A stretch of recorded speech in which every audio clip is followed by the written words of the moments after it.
200 साल पुराने मकान को तोड़कर नया मकान बनाने की तैयारी चल रही थी। इसी क्रम में घर का सबसे पुराना कमरा टूट रहा था। दीवार को तोड़ते समय मजदूरों ने आवाज लगाई, बाबूजी, ये छोटी सी संदूकची निकली है दीवार में, देखिए कुछ काम की तो नहीं है। मैं दौड़ा और तत्काल संदूकची को अपने कब्जे में ले लिया। पीतल की बहुत ही खूबसूरत काम की बनी हुई यह एक छोटी सी संदूकची थी। ऊंचाई 3 इंच, चौड़ाई भी लगभग 3 इंच और लंबाई 6 इंच। संदूकची को उत्सुकतावश खोला तो देखा कि उसके अंदर एक कागज रखा हुआ है। कागज को उठाकर देखा तो टेढ़े मेढ़े कुछ अक्षर बने हुए थे, लेकिन हाँ थे एक सीध में 3-4 लाइनों में ये सब लिखावट थी। समझ में कुछ नहीं आया कि यह सब क्या है। मजदूरों से उस तरफ काम रोक देने के लिए कहा और उन्हें घर जाने की अनुमति दे दी। संदूकची और उसमें रखा हुआ कागज लेकर पिताजी के पास दौड़ा दौड़ा पहुंचा। उन्हें संदूकची और उसमें रखा हुआ कागज दिखाया, सारी घटना बताई। कागज को देखकर वह भी सोच में पड़ गए। कहने लगे, जिस परिस्थिति में ये कागज और संदूकची मिली है तो इसमें कुछ न कुछ रहस्य तो होना चाहिए, लेकिन इस कागज में जो लिखा हुआ है उसे पढ़ेगा कौन? ये तो कोई गुप्त भाषा जान पड़ती है। सहसा पिताजी को कुछ याद आया। कहने लगे, हमारे दादाजी अर्थात तुम्हारे परदादाजी अपने जमाने के बहुत धनवान व्यक्ति थे।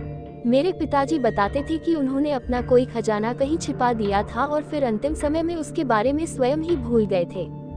दरअसल अंत में उनकी याददाश्त खो गई थी, उन्हें कुछ भी याद नहीं रहा। हो सकता है कि इसमें उसी खजाने का कोई रहस्य छिपा हुआ हो। मैंने खुशी से उछल कर कहा, तब तो ये कागज बहुत कीमती है और इसका पढ़ा जाना बहुत जरूरी है। इस पर पिताजी कहने लगे, एक पुराने मुनिम जी हैं, उनकी आयु 90 वर्ष की होगी।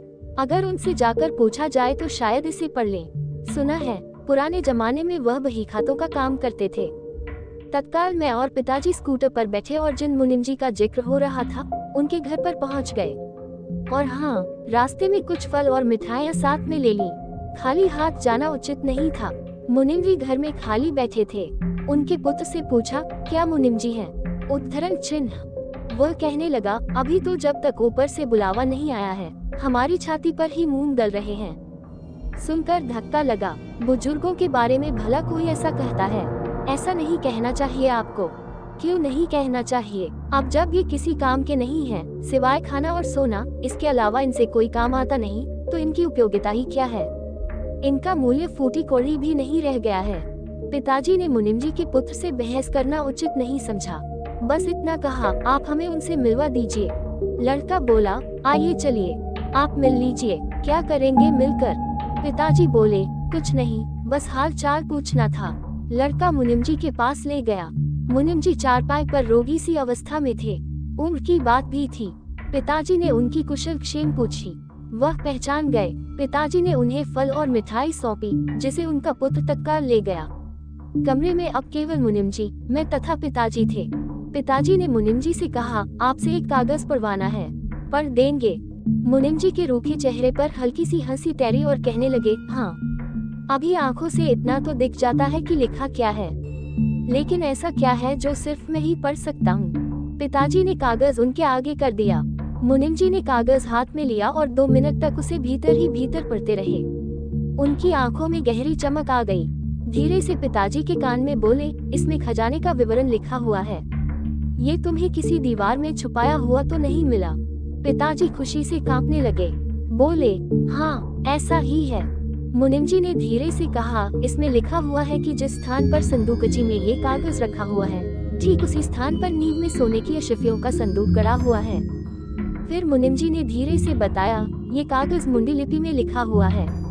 एक जमाना था जब पाठशालाओं में भी मुंडी पढ़ाई जाती थी और दुकानों पर बही खातों के सारे काम भी इसी मुंडी लिपि में हुआ करते थे। तुम्हारे दादा परदादा इसी मुंडी लिपि को लिखने की आदत रखते होंगे और इसीलिए उन्होंने सहज रूप से इसे मुंडी लिपि में लिख दिया। मुंडी लिपि में लिखने का एक कारण ये भी हो सकता है कि वह नहीं चाहते होंगे कि यह कागज किसी बिल्कुल अनजान आदमी के हाथ में पड़े। पिताजी सुनकर आश्चर्यचकित रह गए। सचमुच अगर उस मजदूर ने संदूकची खोलकर कागज निकाल भी लिया होता तो मुंडी में लिखा होने के कारण वह उसे नहीं पढ़ पाता। पिताजी और मैं खुशी से उछल रहे थे। अब पिताजी ने मुनिम जी के हाथ चूमे और कहा, मैं आपकी कुछ सेवा करना चाहता हूँ।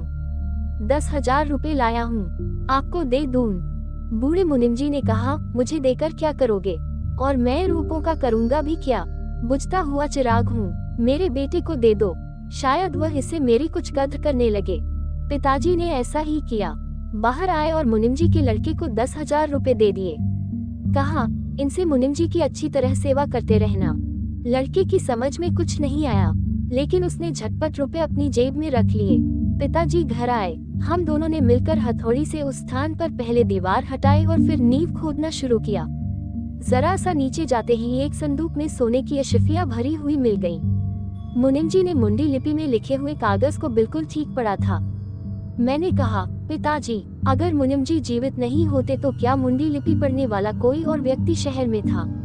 पिताजी बोले, मुनिम जी आखिरी व्यक्ति है जो मुंडी लिपि जानते हैं। एक सज्जन और भी थे, मगर पिछले साल ही उनका भी लगभग 90 वर्ष की आयु में निधन हो गया था।